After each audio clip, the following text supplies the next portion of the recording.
All right, now joined by Menchville head basketball coach Lamont Strothers. This is Monarchs 18-5 on the year after a 56-40 win over Bethel. Coach, third meeting with them. You guys beat them pretty handily the first time they got you the rematch, but tonight, second half, you guys came out pretty dominant at third quarter, first 14-4. What was the message at halftime in the locker room with the guys? Well, I went in at the halftime locker room. We went and gave them cupcakes and apple pies and things like that. We gave a bunch of flowers, come out ready to play. But it's a one-point game at the break. Did you feel like there was some things that you showed in the first half, didn't quite finish off, but it was there for you to take if you guys executed? Right. I mean, that was the thing. We talked about it. We talked about it all week. The biggest thing, we had a great practice yesterday. And great practice, paying attention to detail. We kind of got lost a little bit in the first half, and that's more from the emotion of the game. Then once we settled down and got into what we were trying to do, we were effective with it. A lot of assists tonight in the second half, especially from A.J. Clark, who was really at the head of your press tonight. Early on, you showed some press, had some success with it. They settled in, but in the second half, you got back in transition where you guys really thrived. Right. Breon's team's one thing they're going to do is they're going to always compete. They're going to be well coached, especially defensively.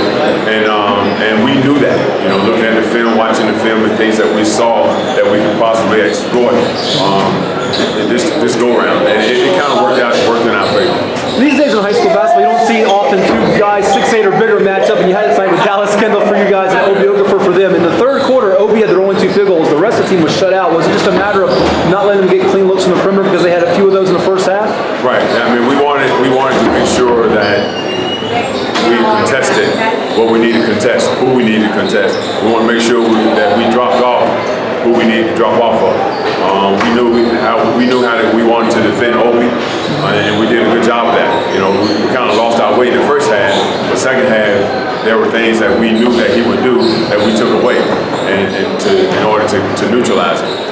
So many of you guys can step up for this team, whether it's Clark, Strothers, Kesey, Carter, Kendall, or off the bench, this guy by the name of Jordan Watlington, who was excitement tonight, a couple of big dunks, some offensive rebounds. His hustle and energy, I think your guys fed off.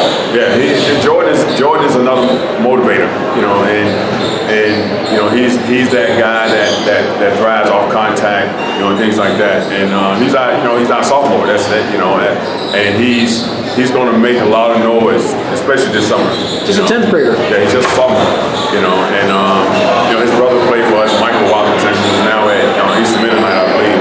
And he's a high energy guy. His brother, he has a twin, and he had hurt his knee. So, but we have a lot of success coming, and we just got to continue to build on it, work on it, teach them, guide them, and we'll be successful. Yeah, this region's a bear, coach, with yourself and Bethel, Norview, Woodside, the top 2 seeds in Kecoughtan and more. And now it's chapter 3 with Kecoughtan. You played 2 close games with them down to the wire. Are you a believer? Do you subscribe to the theory that it's hard to beat a good team 3 times? Because that's what Kecoughtan's going for against you guys on Friday. Well, it's hard to be a good team 1 time, So, it's going to be a great game. As I was telling Larry, since I've been coaching at Menchville, it's always been a bomb burner against them. And I'm expecting the same thing. Should be a fun one on Friday with Menchville and Kecoughtan at the Scope. All the best. Thank you so much. Yeah.